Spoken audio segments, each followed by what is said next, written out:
శ్రీ బమ్మెర పోతన గారు రచించిన శ్రీమద్భాగవతం ఉపోద్ఘాతం. శ్రీకైవల్య పదంబు చేరుటకునై చింతించెదన్, లోకరక్షైకారంభకు భక్తపాలన కళా సంరంభకున్, దానవోద్రేకస్తంభకు కేలిలోల విలసదృగ్జాల సంభూత నానా కంజాత భవాండకుంభకు, మహానందాంగనాడింభకున్. లోకరక్షకుడు, భక్తవత్సలుడు, దానవమర్ధనుడు, లీలామాత్రం చేత సమస్త భువన భాండాలను సృష్టించేవాడు, నందుని అంగన ఆ యశోదాదేవి కుమారుడు అయిన ఆ బాలకృష్ణుని, ఆ పరమాత్ముని యొక్క ఆ పరంధామం, ఆ పరమ పదాన్ని చేరుకోవడానికి సదా స్మరిస్తాను అంటారు. ఇది తెలుగు భాగవత గ్రంథారంభ ప్రార్థనా పద్యం. బమ్మెర పోతనామాత్యుల వారు తన మోక్షానికే కాక మనందరి మోక్షాన్ని అపేక్షించి చేశారు. ఈ పద్యం శ్రీమద్భాగవతంలోని యావత్ ఇతివృత్తానికంతా అద్దం పడుతుంది. ఈ భాగవత పరమార్థము కేవలం మోక్షాన్ని అందించడమే. ఆ భాగవత గ్రంథ సమస్త సారాన్ని ఈ మొదటి పద్యంలోనే మనకు అందించారు పోతనామాత్యులు. ఇంకా ఇలా స్తుతిస్తున్నారు. వాలిన భక్తి మొక్కెదన వారిత తాండవ కేలికిన్, దయాశాలికి శూలికిన్, శిఖరిజాముఖ పద్మమయూకమాలికిన్, బాల శశాంకమౌలికి కపాలికి, మన్మద గర్వ పర్వతోన్మూలికి, నారదాది ముని ముఖ్య మనస్సరసీరుహాలికిన్.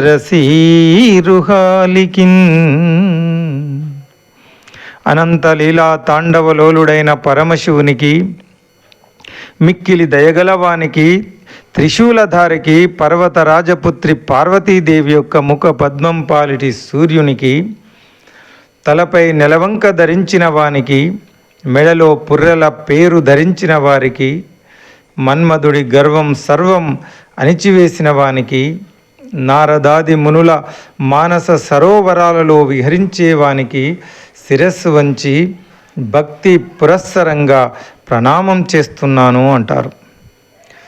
సకల లోక పాలకులైన ముగ్గురు మూర్తులకు చేతులెత్తి నమస్కారం చేసిన అనంతరం ఆ చదువుల తల్లిని ఇలా కొలుస్తున్నారు, స్తుతిస్తున్నారు పోతనామాత్యులు.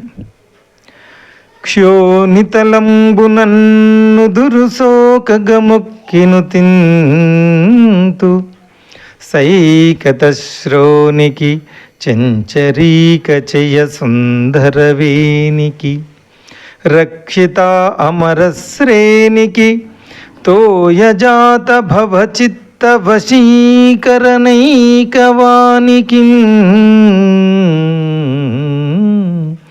వానికి అక్షధామ సుఖవారిజ పుస్తకరమ్యపానికి. అద్భుతమైన పద్యం. క్షోనితలంబునన్ను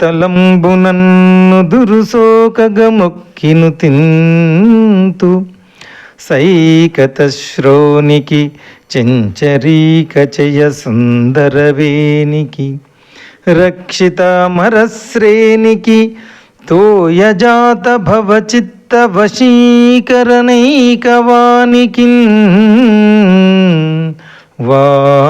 వానికి అక్షధామ శుకవారిజ పుస్తకరమ్యపానికి. నేలకు నేను నుదురు తాకేలా సాగిలపడి మొక్కి, సైకతశ్రోని చదువులవాణి అలినీలవేణి అయిన ఆ చదువుల తల్లి వాణిని సన్నుతిస్తాను. సుధలు వర్షించే తన సుందర సుకుమార సూక్తులలో అరవింద భౌని అంతరంగాన్ని ఆకర్షించే సౌందర్య రాశిని, తన కటాక్ష వీక్షణాలతో సుర నికరాన్ని కనికరించే కరుణామయిని, ఒక చేతిలో అక్షమాల, ఇంకో చేతిలో రామచిలుక, మరొక చేతిలో తామర పువ్వు, మరో చేతిలో పుస్తకం ముచ్చటగా ధరించే ఆ 4 చేతుల చల్లని చదువుల తల్లిని సదా సంస్తుతిస్తాను అని ఇంకా ఇలా స్తుతిస్తున్నారు. శారద నీరదేందు ఘనసార పటీర మరాల మల్లికాహార తుషార పేన రజతాచలకాశపనీశ కుందమందార సుధాపయోదిసిత తామర సామరవాహిని శుభాకారతనొప్పు నిన్ను మదిగానగయన్నడు కల్గు భారతీ. శారద నీరదిందు ఘనసార పటీర మరాల మల్లికాహార తుషార పేన రజతాచలకాశపనీశ కుందమందార సుధాపయోదిసిత తామర సామరవాహిని శుభాకారతనొప్పు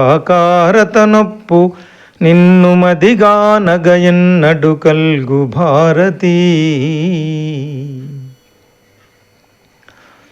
ఓ భారతీదేవి, తెల్లని కాంతులు వెల్లివిరిసే శరత్కాల మేఘాలు, శరదృతు చంద్రబింబం, పచ్చ కర్పూరం, మంచి గంధం, రాజహంసలు, జాజిపూల దండలు, కురిసే మంచు, తెల్లని నురుగు, వెండికొండ, రెల్లపూలు, ఆదిశేషుడు, మల్లెపూలు, కల్పవృక్షం, పాలసముద్రం, తెల్ల తామరలు, ఆకాశగంగా నీ ఉజ్వల శుభంకర ఆకారానికి ఉపమానాలు మాత్రమే కదమ్మా.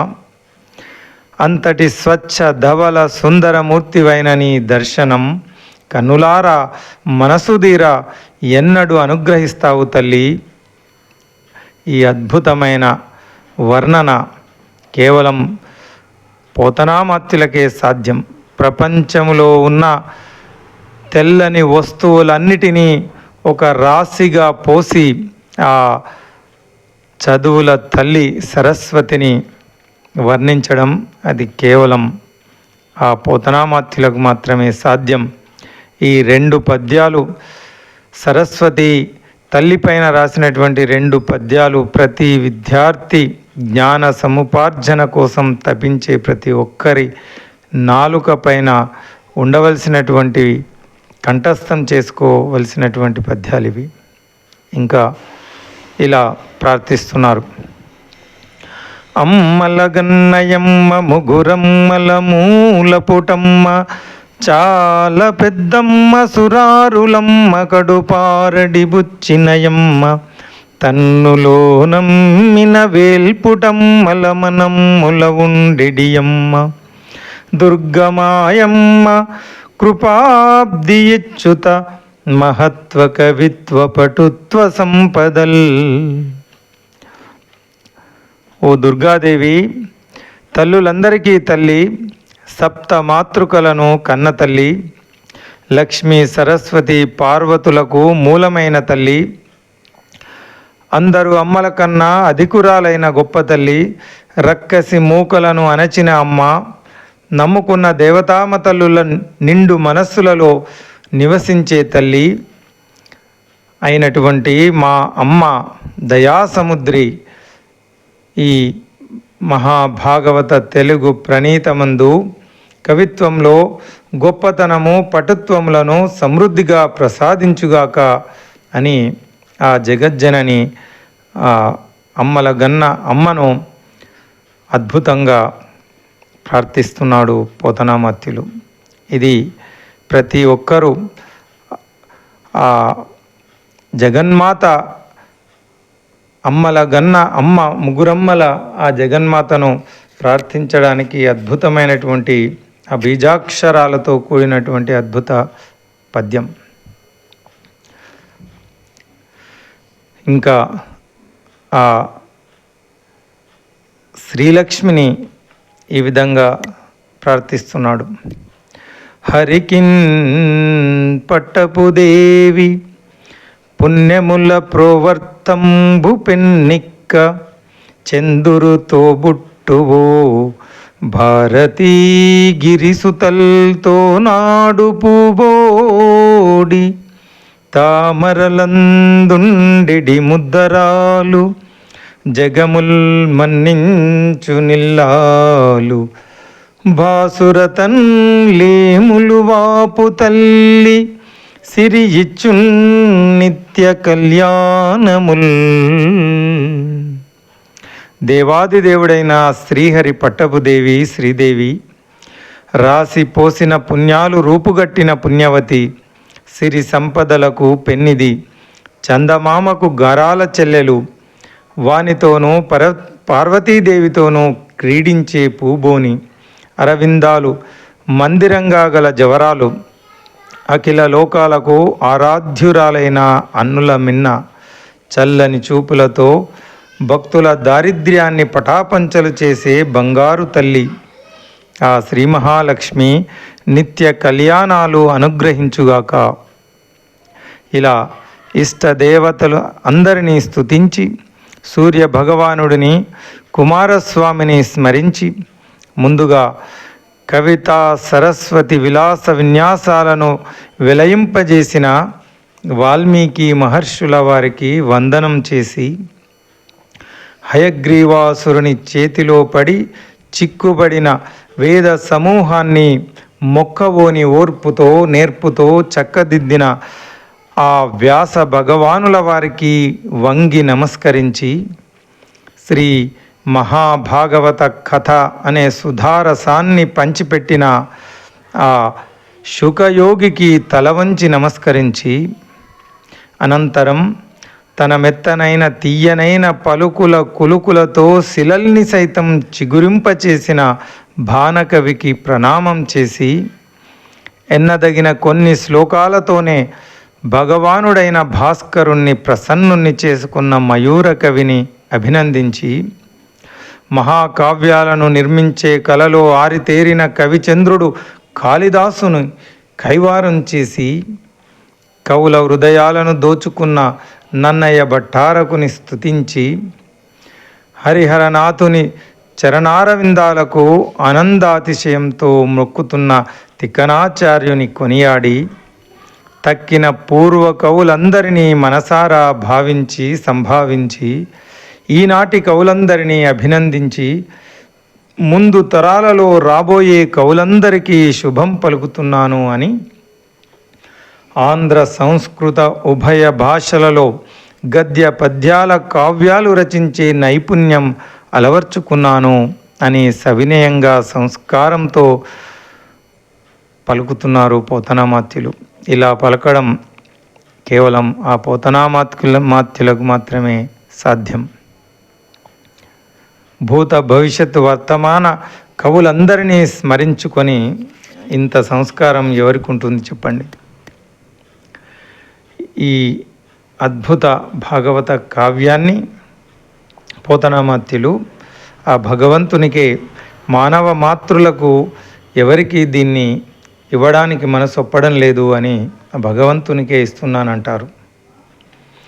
ఇమ్మనుజేశ్వరాధములకిచ్చి పురంబులు వాహనంబులున్ సొమ్ములు కొన్ని పుచ్చుకొని చొక్కి శరీరము వాసి కాలుచే సమ్మెట వ్రేటులన్ బడక సమ్మతితో హరికిచ్చి చెప్పే ఈ భమ్మెరపోతరాజొకడు భాగవతంబు జగద్దితంబుగన్.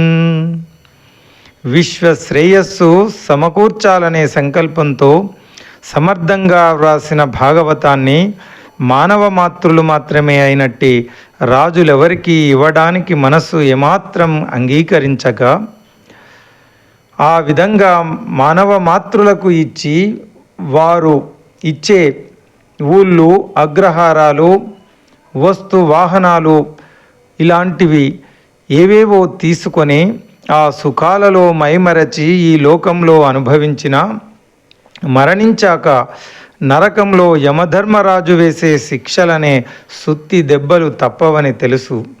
అందుకే భమ్మెర పోతరాజు అనే నేను చక్కగా ఆలోచించుకొని మనస్ఫూర్తిగా అతి పవిత్ర గ్రంథమైన ఈ భాగవతాన్ని భగవంతుడైన ఆ శ్రీహరికే సమర్పిస్తాను అంటారు. ఈ భాగవతాన్ని తన కన్న కూతురుగా భావించారు పోతనామాత్యులు. బాలరసాల సాల నవపల్లవ కోమల కావ్య కన్యకన్ గోలలకిచ్చి అప్పడుపు కూడు భుజించుట కంటే సత్కవుల్ హాలికులైననేమి గహనాంతర సీమల కందమూల కౌద్ధాలికులైననేమి నిజదార సుతోధర పోషణార్థమై. ఇది చాటు పద్యమే అయినప్పటికీ తాను రాసినటువంటి కావ్యము కూడా తనకు కన్యతో సమానం. బాలరసాల సాల నవ పల్లవ కోమల కావ్య కన్యకున్, ఒక సుకుమారమైన సుందర కన్యను కన్న తండ్రి ఒక దుర్మార్గుడైనటువంటి క్రూరునికి ఇచ్చి పెళ్లి చేయడానికి ఎలా అంగీకరించడో అలాగే ఈ బాలరసాల సాల నవపల్లవ కోమల కావ్యకన్య అయినటువంటి భాగవతాన్ని మానవ మాతృలకు ఇవ్వను, ఆ పరమాత్మునికే ఇస్తాను.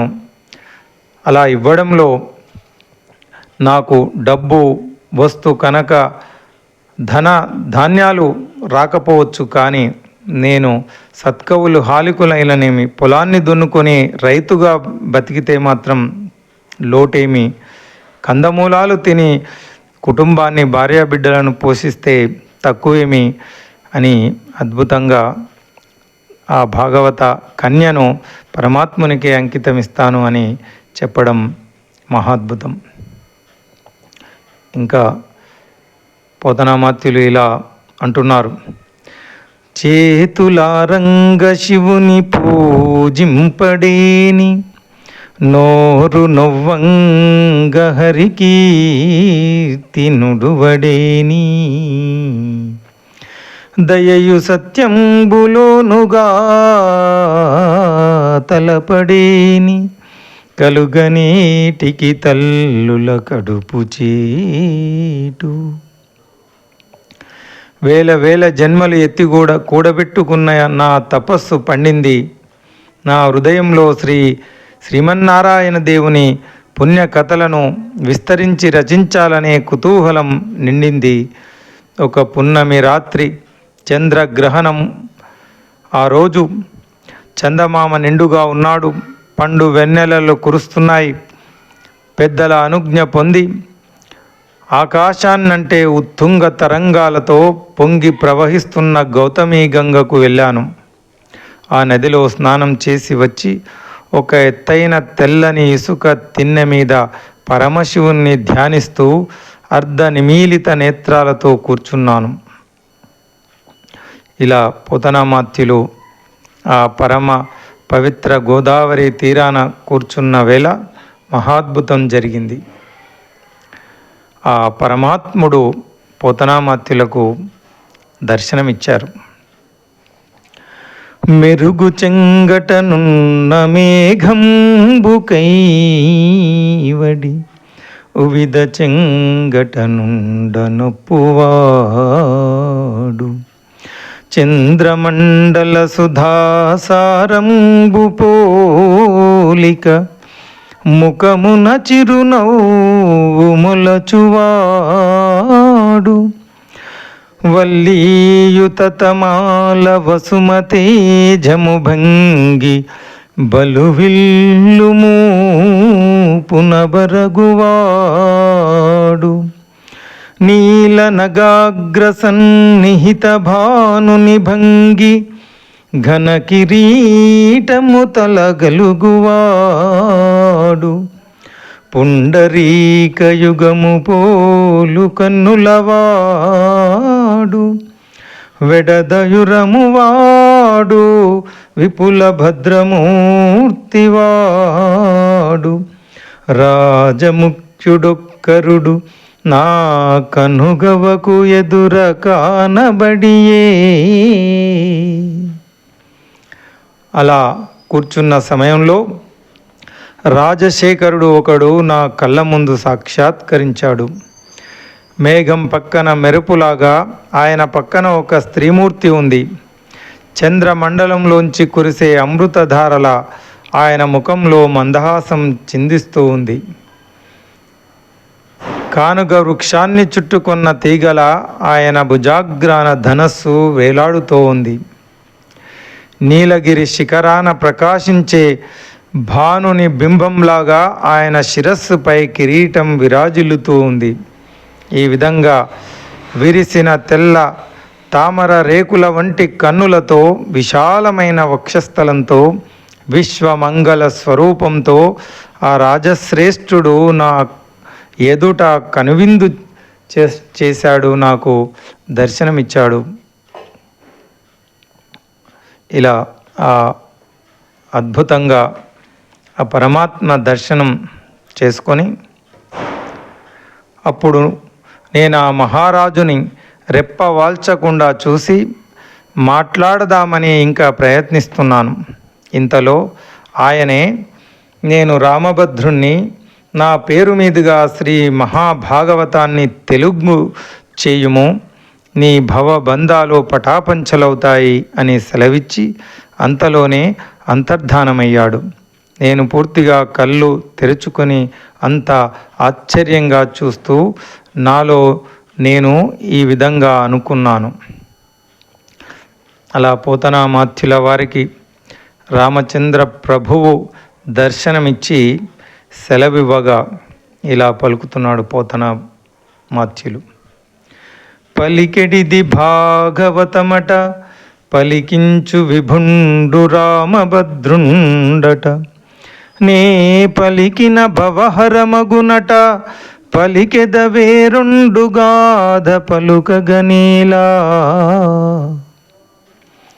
వ్రాయబడేదేమో పరమ పవిత్రమైన శ్రీమద్భాగవతం. కరుణా సముద్రుడైన శ్రీ రామచంద్ర ప్రభువేమో వ్రాయించేవాడు. వ్రాసినందువల్ల భవబంధాలు పరిహారమవుతాయట.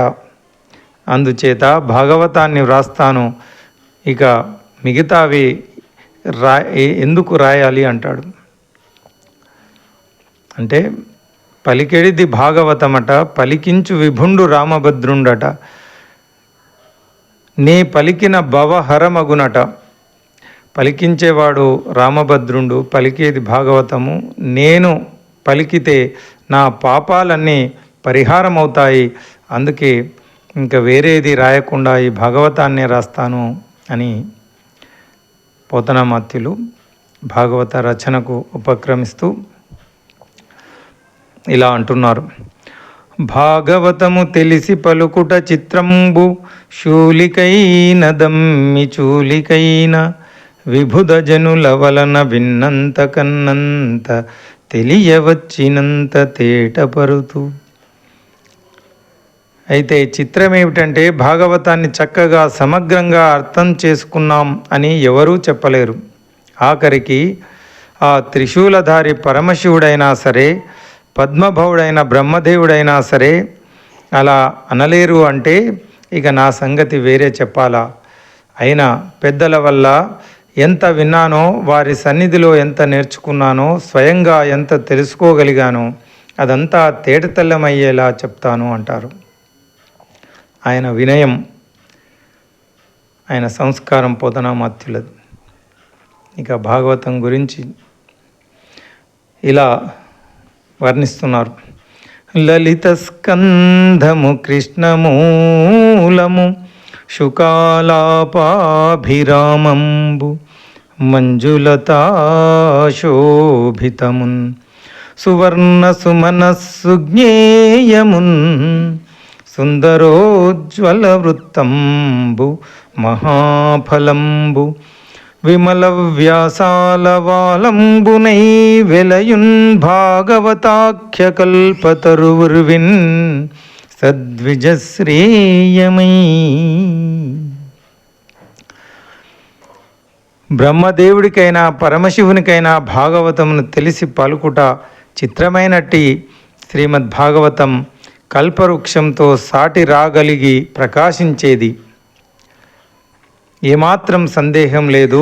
దీనిని 2 రకాల అన్వయార్థాలు గల పద ప్రయోగాలతో ఇలా వర్ణించారు.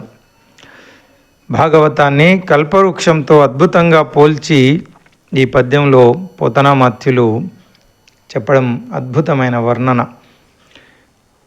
కల్పవృక్షం కొమ్మలతో మనోజ్ఞమై ఉంటుంది. అదేవిధంగా ఈ భాగవతం కూడా 12 స్కంధాలతో మనోహరమైనది అంటారు. అలాగే కల్పవృక్షం నల్లగా ఉండే వేళ్ళు కలది అయితే భాగవతానికి కూడా మూలం ఆ నల్లని వాడైనటువంటి భగవానుడైన శ్రీకృష్ణ పరమాత్ముడే భాగవతానికి మూలం.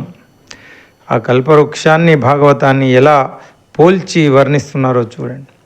కల్పవృక్షం చిలుకల పలుకులతో సతతం మనోహరంగా ఉండేది కల్పవృక్షం అయితే, అలాగే భాగవతం కూడా శుక మహర్షి మధుర వాగ్ధారలతో మనోజ్ఞంగా ఉంటుంది అంటారు. కల్పవృక్షం అందమైన పూలతీగలచే అలంకరింపబడినది అయితే భాగవతం మనోహరమైన వాక్కులతో అలరారేది.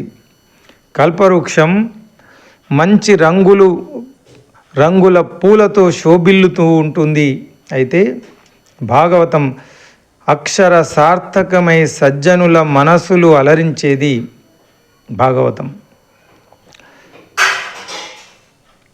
కల్పవృక్షం సుందరంగా ఉజ్వలంగా ప్రకాశిస్తూ గుండ్రంగా ఉంటుంది. అదే విధంగా భాగవతం కూడా సుందరమైనటువంటి ఉజ్వలమైన చక్కటి పద్య వృత్తాలు కలిగింది. పద్యాలను కూడా వృత్తాలు అంటాం. అక్కడ వృక్షానికి మొదలు వృత్తం. ఇలా కల్పవృక్షం భాగవతాన్ని అద్భుతంగా వర్ణిస్తున్నారు. కల్పవృక్షం ఎంత గొప్ప కామితార్థాలనైనా తీరుస్తుంది. కోరిన కోరికలను తీర్చేది కల్పవృక్షం అయితే ఈ భాగవతం కూడా కైవల్యాది మోక్ష కామిత ప్రయోజనాలను సర్వం సమకూర్చేది ఈ భాగవతం. అలా కల్పవృక్షం కోరికలను తీరిస్తే భాగవతం ఆ మోక్షాన్ని ప్రసాదించేది ఈ భాగవతం. కల్పవృక్షం విశాలమైన చుట్టుకొలత గల మాను కలిగినది అయితే భాగవతం స్వచ్ఛమైన కృత వ్యాసాలతో నిండినది. కల్పవృక్షం స్వర్గంలో విలసిల్లుతూ ఉంటుంది. భాగవతం భూలోకంలో విరాజిల్లుతూ ఉంది. కల్పవృక్షం శుక పికాది పక్షులకు సైతం శ్రేయస్కరమైనది. అదేవిధంగా భాగవతం కూడా ఉత్తములకు, జ్ఞాన పిపాసులకు, మోక్ష కాంక్షతో భక్తి కలిగిన వారికి ఇది శ్రేయోదాయకమైనది అని అద్భుతంగా భాగవతాన్ని కల్పవృక్షంతో పోల్చి వర్ణించారు పోతనామాత్యులు. ఇంకా ఇలా స్తుతిస్తున్నారు. హారికి నందగోకుల విహారికి చక్ర సమీర దైత్య సంహారికి భక్త దుఃఖ పరిహారికి గోపనితంభిని మనోహారికి దుష్ట సంపద పహారికి ఘోషకుటీపయోగృతాహారికి బాలకగ్రహ మహాసుర దుర్వనితా ప్రహారికిన్. శీలికి, నీతిశాలికి, వశీకృత శూలికి, బాణహస్త నిర్మూలికి, ఘోర నీరద విముక్త శిలాహత గోప గోపికాపాలికి, వర్ణధర్మ పరిపాలికి, అర్జున భూజ యుగ్మ సంచాలికి, మాలికిన్ విపుల చక్ర నిరుద్ధ మరీచి మాలికిన్.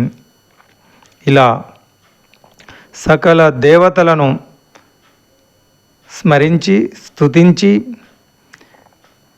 మహాద్భుతమైనటువంటి మోక్ష ప్రదాయిని అయినటువంటి ఆ భగవంతుని, భక్తుడు భగవంతునికి ఉన్న సంబంధాన్ని తెలియజేసే, ఆత్మ పరమాత్మకు ఉన్నటువంటి సంబంధాన్ని తెలియజేసే ఈ అద్భుతమైన భాగవత రచనకు ముందు ఉపోద్ఘాతంలో పోతనామాత్యులు చేసినటువంటి అద్భుతమైనటువంటి ఈ